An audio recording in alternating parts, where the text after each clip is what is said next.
same as the old norm. Everything's changing and I don't know when.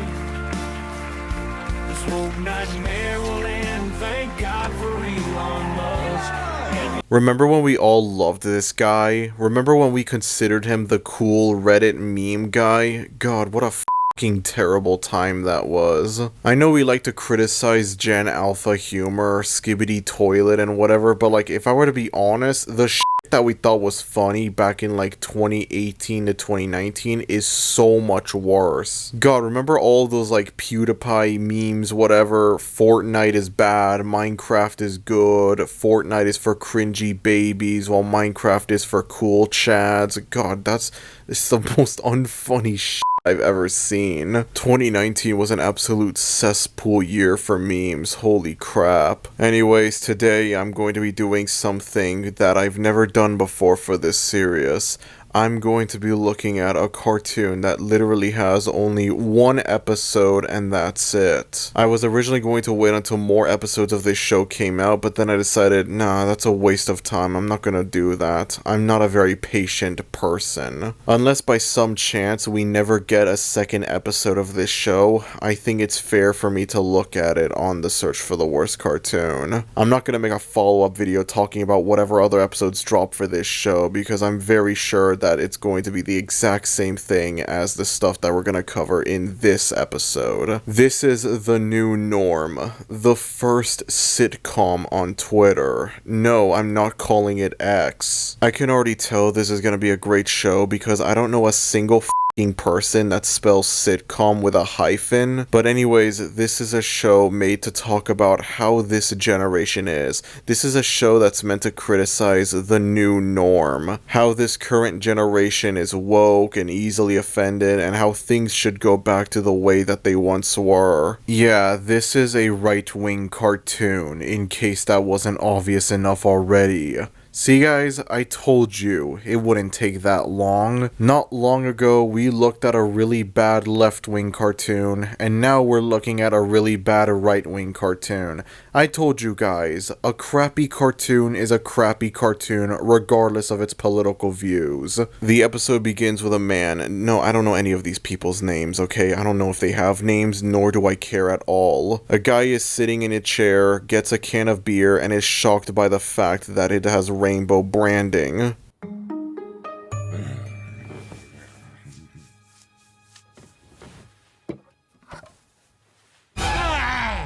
What's that?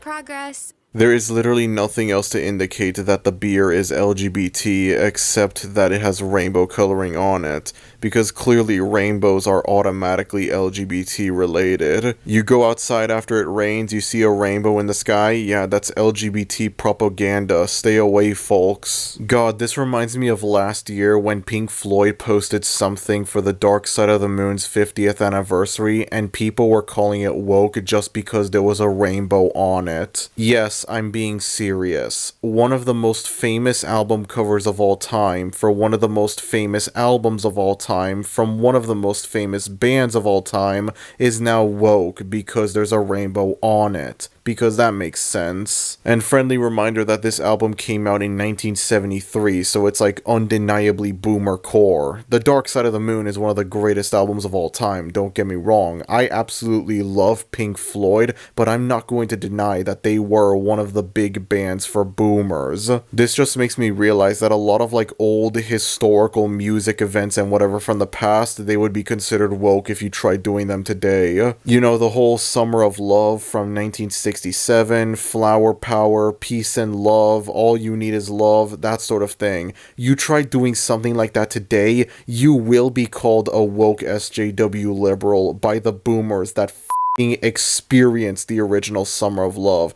The boomers that ran the original Summer of Love. Irony is a beautiful thing, isn't it? So anyways, it turns out that this guy is under house arrest for extremely funny and hilarious reasons. Ugh. It's your fault I got house arrest. You're the one who threatened the school board. I gently suggested Yelled. they stop brainwashing my daughter that girls aren't girls and men aren't men. As he tries to leave his house, his wife, I guess, barges into the house alongside obvious stereotype. You already know where this is going to lead to.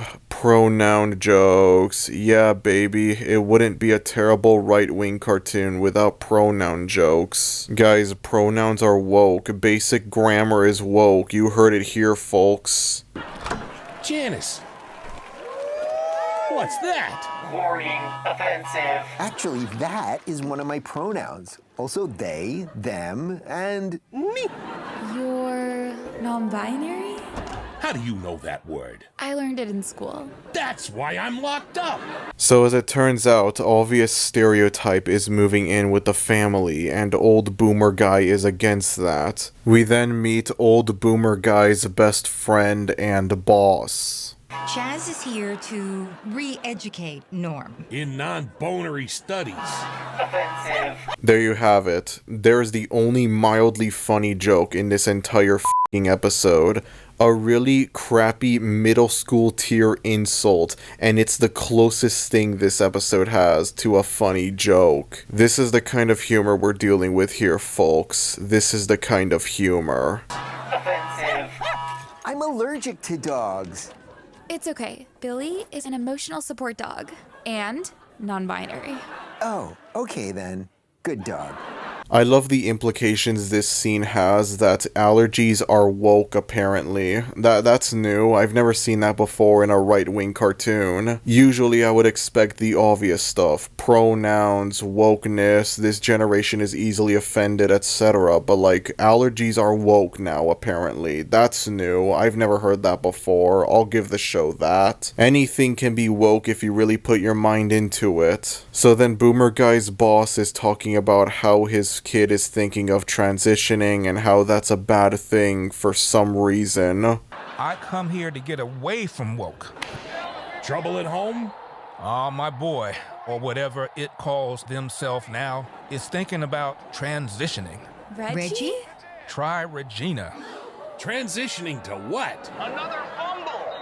Hopefully not a Jets fan.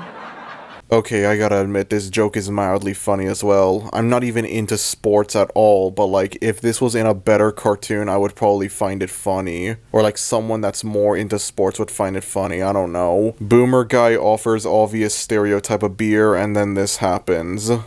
Hey, pronoun. This bud's for you. Offensive. I can't drink. I'm not 21. Yes, first allergies and now drinking age. Both of those are now considered woke, apparently. Underage drinking is considered anti-woke according to this episode. That makes sense.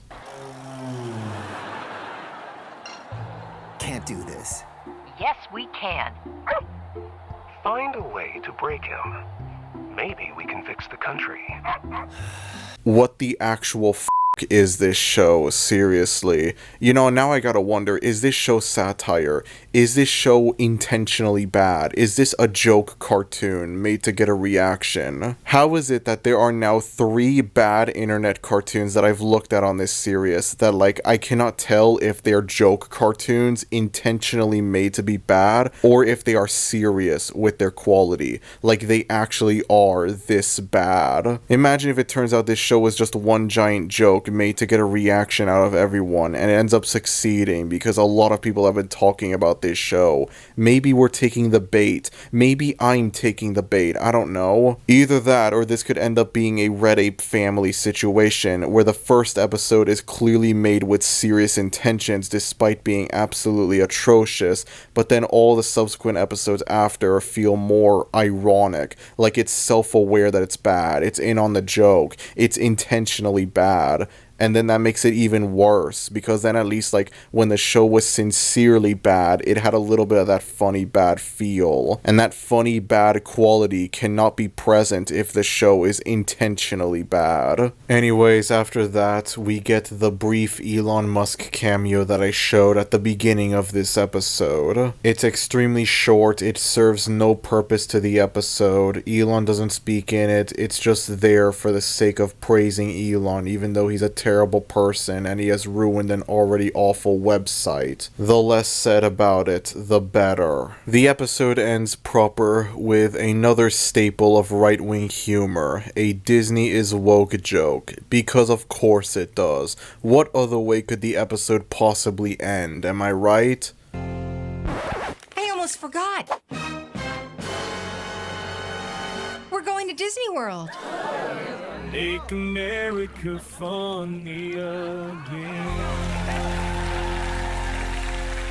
I apologize in advance for the extremely long tangent that I'm about to go on, but this is stuff that's been bothering me for an extremely long time, and I think now is the perfect time to just let it all out. I don't know why I haven't talked about this sooner, but now I'm talking about it. That's all that matters. As someone that frequently criticizes Disney for valid reasons, I hate these anti-woke YouTubers. I hate these anti-woke people. You know, people like The Quartering and The Critical Drinker and whatever. Don't know who these people are? Consider yourselves lucky. Basically, these are people that complain about how movies and video games nowadays suck, which admittedly I agree with that notion. There are barely any good movies and video games coming out nowadays. Only like on rare occasions will you get a good movie or a good game in this day and age. But these people hate on modern movies and modern video games for the stupidest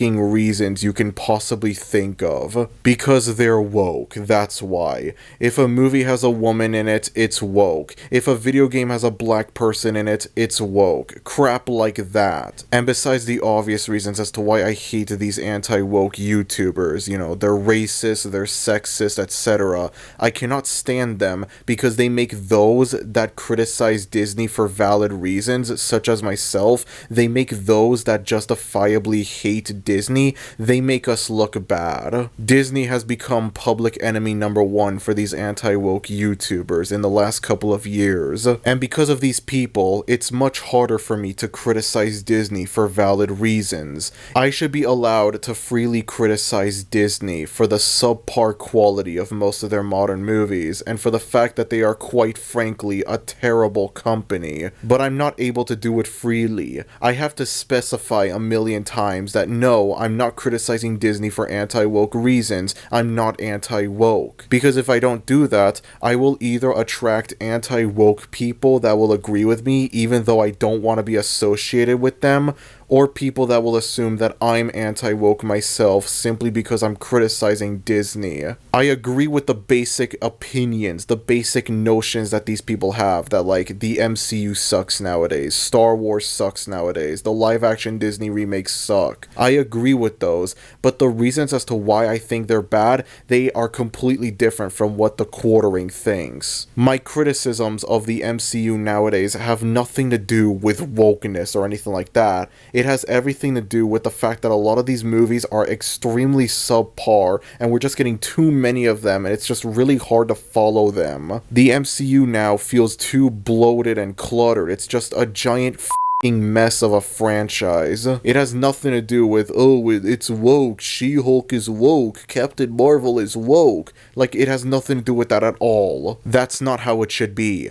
I should be allowed to freely criticize a movie if I think it's bad. I shouldn't have to specify a million times that, oh, I'm not anti-woke, I don't hate it for anti-woke reasons or anything like that. Let's say I decide to rewatch Barbie just because, and after rewatching it I think, oh wow, this actually sucks in retrospect. This is nowhere near as good as I remember it being when I first saw it in theaters. And so I decided to make a video talking about why I don't like Barbie all that much. That video will either attract anti-woke people that hate Barbie for sexist reasons, or people that think that I'm anti-woke, I'm sexist, just because I don't like Barbie. Even if my criticisms of the movie have nothing to do with if it's woke or not. Maybe I just don't think the movie is as funny rewatching it. Maybe that's the case, you know? Have you ever thought of that? Have you ever considered that that could be a possibility, that I don't think it's funny on rewatch. Last year, I made a video talking about the Disney Renaissance and why I thought it was both a good thing and a bad thing.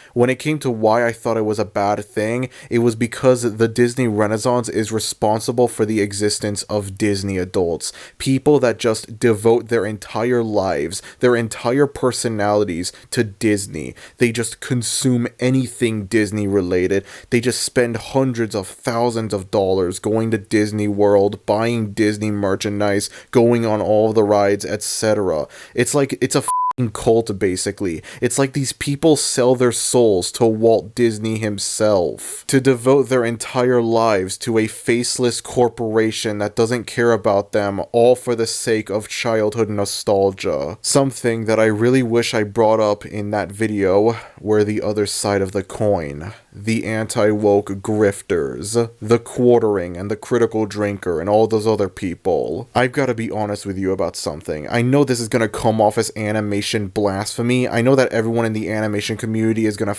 hate me for saying this, but I don't care. I've got to be completely honest with y'all. I don't like the Disney Renaissance. I don't like it at all. I cannot stand the Disney Renaissance at this point. I no longer care if these are objectively good movies or if they're important to animation history and film history and whatever. No, that's not enough to save these movies for me. These movies are responsible for two of the most annoying kinds of people on the internet, and no amount of historical importance is ever gonna change that. I'm honestly glad that I didn't grow up watching these movies as a kid. I'm glad that I grew up watching Pixar and DreamWorks instead of the Disney Renaissance as a kid. The Lion King is the only movie in the Renaissance that I watched as a kid. Most of the other movies I wouldn't watch until I was much older. Hercules and Tarzan and whatever, I wouldn't watch them until I was much older. And there are still some movies in the Disney Renaissance that I have never seen before, nor do I ever intend to watch them, just because of these people. I'm glad I never grew up watching the Disney Renaissance, because I can easily imagine an alternate universe where I grow a parasocial relationship with these movies as a kid, and that leads to me growing up to become either a Disney adult or an anti-woke YouTuber that hates on Disney for all of the wrong reasons. It makes me sick to my stomach just thinking about it. Why do I pin the blame on the Disney Renaissance specifically? Good question.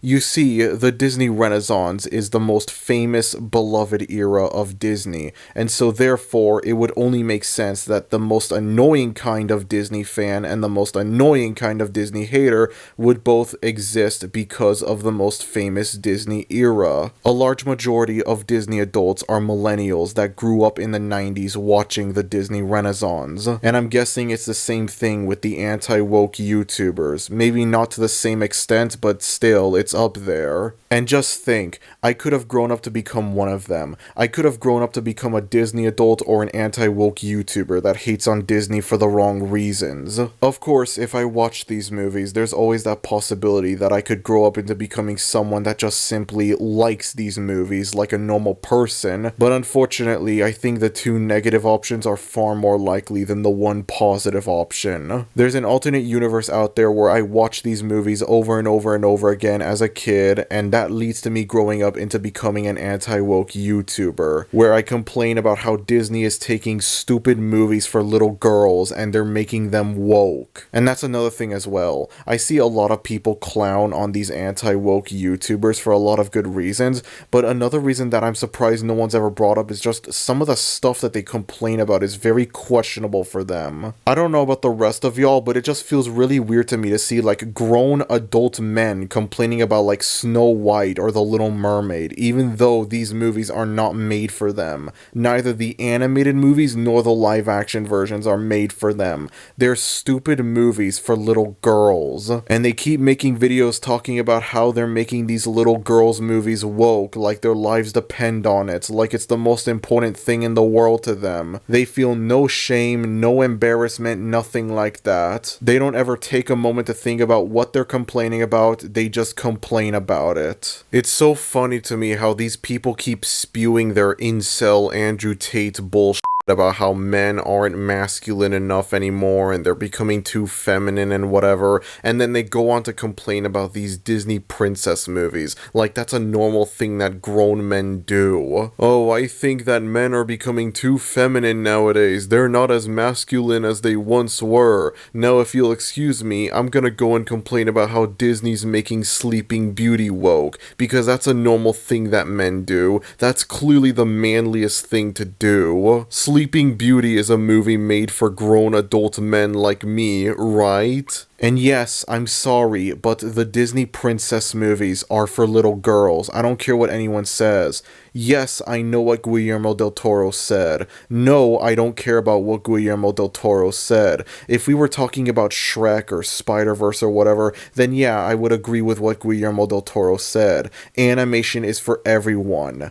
That does not apply to the Disney princess movies. The Disney princess movies are explicitly movies made for little girls. Beauty and the Beast is a movie made explicitly for 8-year-old girls. You cannot try to convince me otherwise. That doesn't mean that the movie is bad or anything like that. Acknowledging the target audience for a movie, acknowledging who a movie was made for, does not make it bad, nor does it mean that I hate the movie. I'm just simply saying the truth, that these movies are made for little girls. And so as a result, it's just really weird to me to see people like The Quartering and The Critical Drinker complain about these movies, even though they are grown adult men. I'm sorry, but if you're a grown man complaining about how Disney is going to make Frozen woke or whatever, that's just really embarrassing. I don't know what else to tell you. Like, how are you not ashamed of yourself? Seriously. Where's your dignity? Where are your standards? How do you wake up every morning and you think to yourself, yeah, this is what I want to do. This is what I want to be remembered for. This is what I want my legacy to be. Me, a fully grown man, complaining about stupid movies for little girls that have no effect on me whatsoever as a human being, because I'm not the target audience for these movies. It's so embarrassing, seriously. I don't want to go full contrarian and say that I hate the Disney Renaissance or anything like that, but if these movies never existed, I would not complain at all. I would be willing to sacrifice one of the most important moments in animation history just so that we wouldn't have two of the most annoying kinds of people on the internet exist. It's a worthy sacrifice, if I do say so myself. All it does is turn me further away from Disney, and it makes me want to support other animation studios instead. Like, it makes me want to support DreamWorks more. Nobody complains about how DreamWorks is woke or anything like that. DreamWorks adults don't exist. Nothing like that at all. This whole thing makes me look a lot deeper at the Disney Renaissance, and like, if they actually are the masterpieces that people claim them to be. I don't blindly worship these princess movies like everyone else does, because I know that animation as an art form is capable of doing so much more. Honestly, considering how popular these princess movies are, I think we should be more grateful for the fact that the stereotype is animation is for kids and not animation is for little girls. I know that animation is capable of so much more than these decent at best princess movies. And in the last few years, we've been shown what animation is truly capable of. I'm sorry if this comes off as pretentious, but in a time when we're getting movies like Spider-Verse and Puss in Boots, do we really still need The Little Mermaid? No, we don't. We don't need it at all. The Little Mermaid might have been revolutionary when it first came out in 1989, but by today's standards, it's nothing special. And the combination of Disney adults and anti-woke YouTubers, it just turns me away even more from this movie. I should be acknowledging this movie as a masterpiece, but I don't. I can't because of these people. I'm not acknowledging it as a straight up bad movie either, but I cannot look at it as a 10 out of 10 masterpiece, even if it is historically important. I'm not just gonna bow down and worship this movie just because it's historically important. Some of you could argue that I'm suffering from recency bias, except for the fact that sooner or later, eventually, we will be saying the same thing about Spider-Verse and Puss in Boots. Right now, we consider them revolutionary movies, but fast forward into the future, there will come animated movies that are somehow even better than Spider-Verse and Puss in Boots, and so we will look back at Spider-Verse and think, it's nothing special, it was amazing for its time, but now it's nothing to write home about. It's called evolution, and it's normal. The Little Mermaid was a revolutionary movie when it came out, but that's the thing, it's not 1989 anymore, it's 2024. In a post-Spider-Verse world, The Little Mermaid is nothing special in comparison. And even then, it's less recency bias and more the fact that, objectively, the animated movies we've been getting nowadays are better than the animated movies we got back in the 90s. If you want to say that the Disney Renaissance is better than the modern-day Disney movies we've been getting, then sure, that's fine. I'm not going to try and argue with you about that. If you want to say that Aladdin is better than Wish, go right ahead. I agree with you on that, actually. But I'm sorry, you would have to be extremely blinded by nostalgia to think Beauty and the Beast is a better movie than Across the Spider-Verse.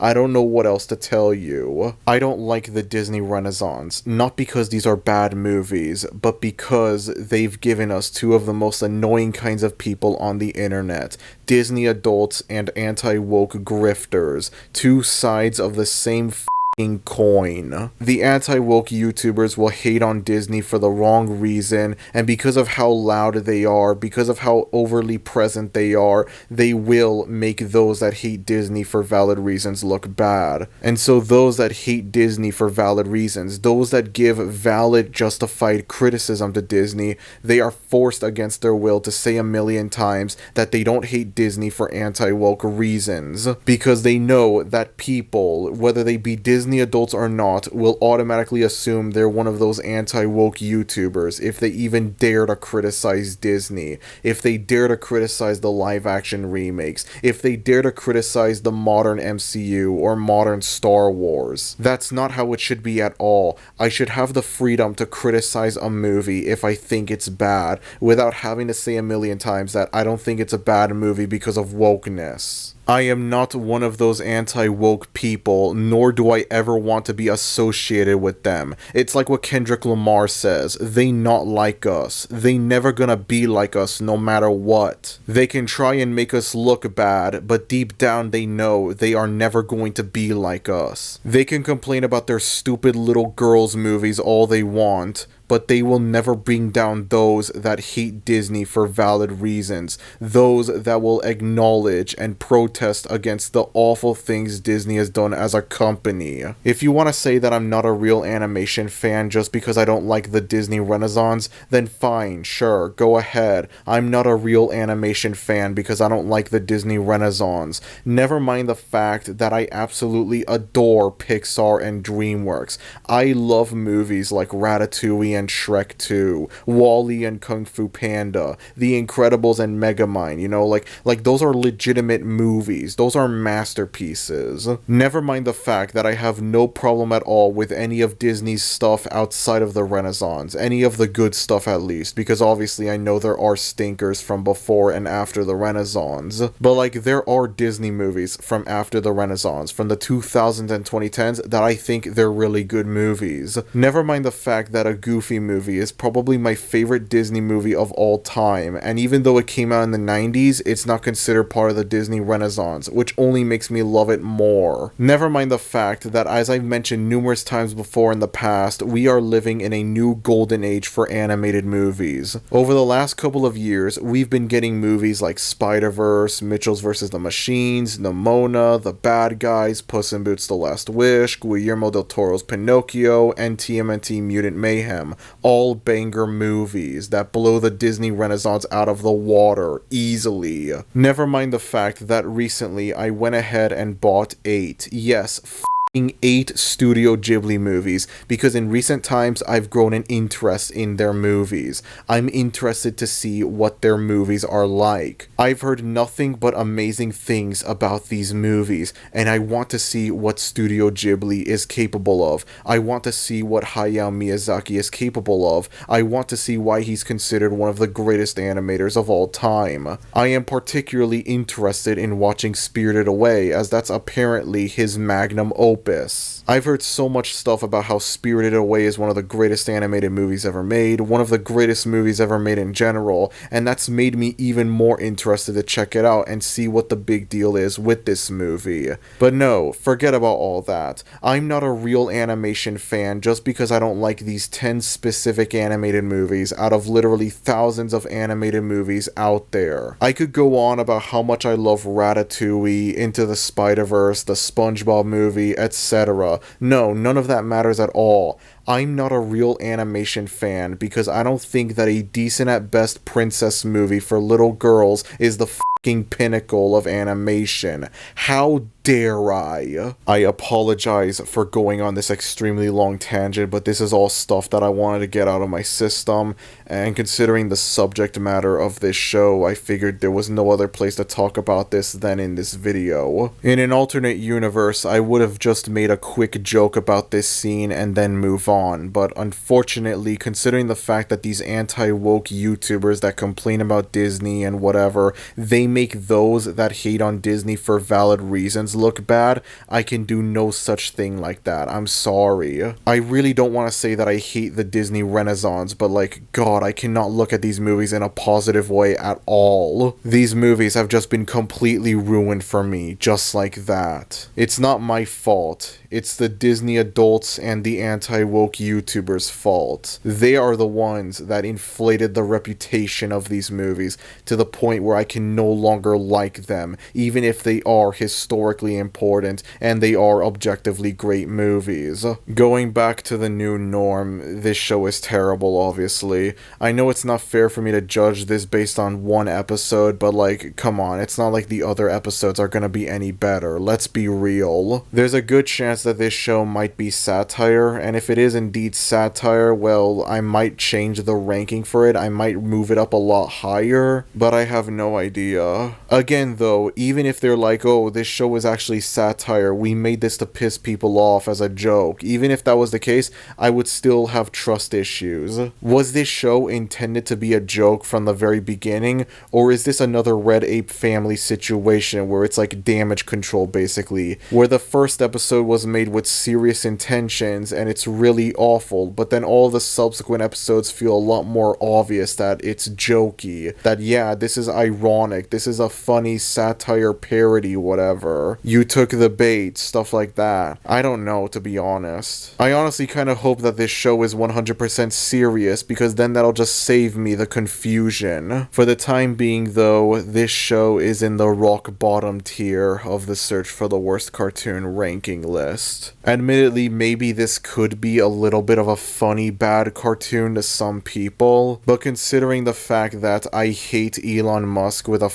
passion, and that the Disney is woke joke at the end of the episode reminds me that any criticism towards Disney can no longer be taken seriously, even if it is valid criticism, I am unfortunately unable to look at this as a funny bad cartoon. But that's just me though. I'm sure things are much different for you. Anyways, that's about it. If you enjoy this video, then be sure to like, and if you're new to the channel, maybe consider subscribing, as it would be greatly appreciated. Thank you everyone for watching this video, and I will see you all next time. Adios.